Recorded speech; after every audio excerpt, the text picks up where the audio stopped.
Hi class. This video is going to be about week 1 of LIB 102. I'm going to be looking down because I have my computer over here. This course is set up in such a way that you need to follow the steps in the course. So first thing I want you to do is become familiar with all the course information. Many of you already have taken multiple classes, but if you haven't, or if you've only taken a few, you can start with the gray box area when you scroll down under the picture on the landing page.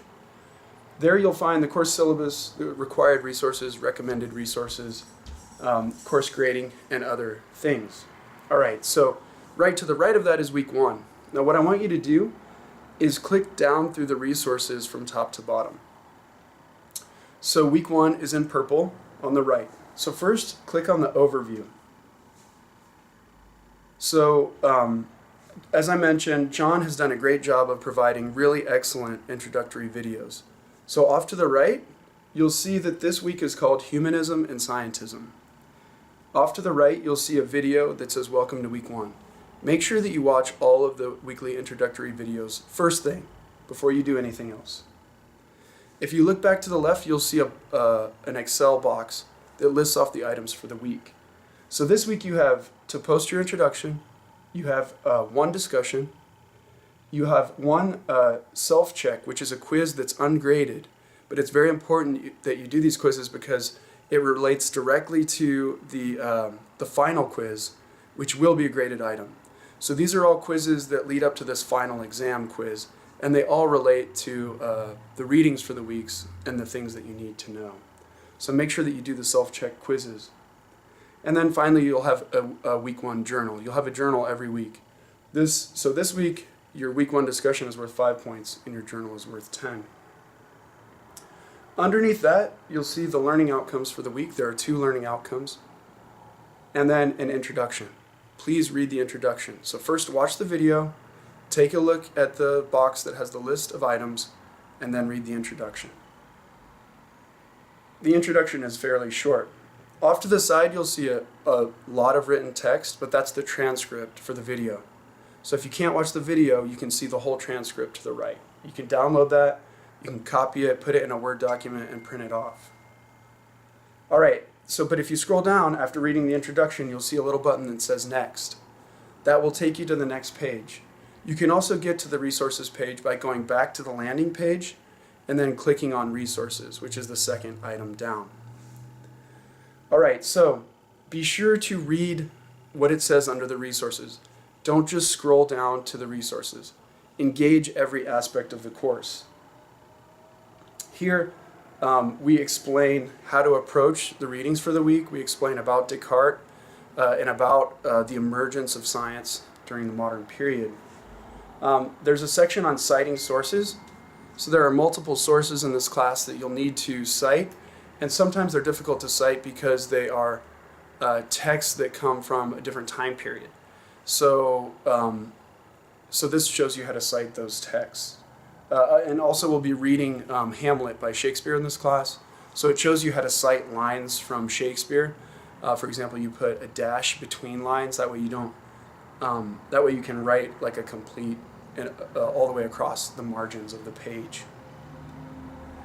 Alright, that brings us to the required readings for the week. So here you have an article that's online called What is Scientism? The major reading for the week is number 2. It's Descartes' Meditations on First Philosophy. Many of you, I'm sure, have heard the famous phrase, I think, therefore I am. That's Descartes. And in the Meditations, he actually says, cogito sum, where I think I am. But the therefore comes from a different thing he wrote called the Discourse on Method, where he says cogito ergo sum. But you all have heard that. I think therefore I am, Descartes, right? That might be all that you know by Descartes, but by the end of this, you'll have read all of the Meditations, which is awesome.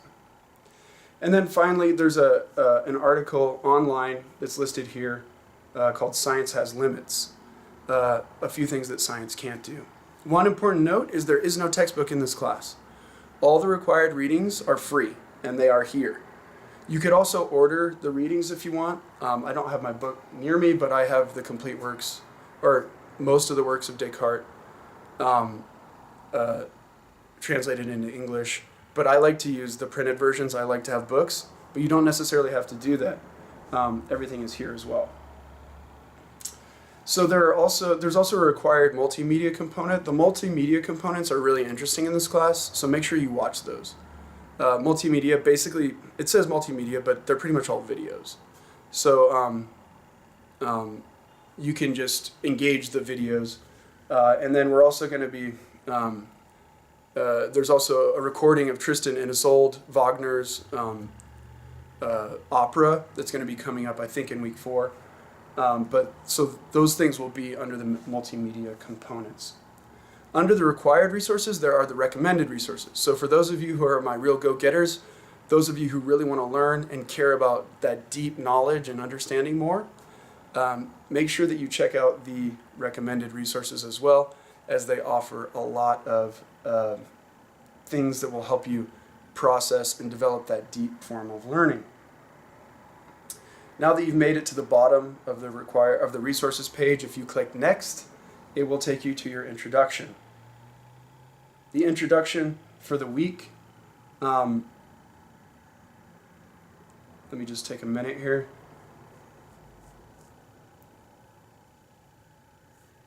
Yeah, so sometimes the introductions have course content. This is your general introduction, so just introduce yourself to your classmates.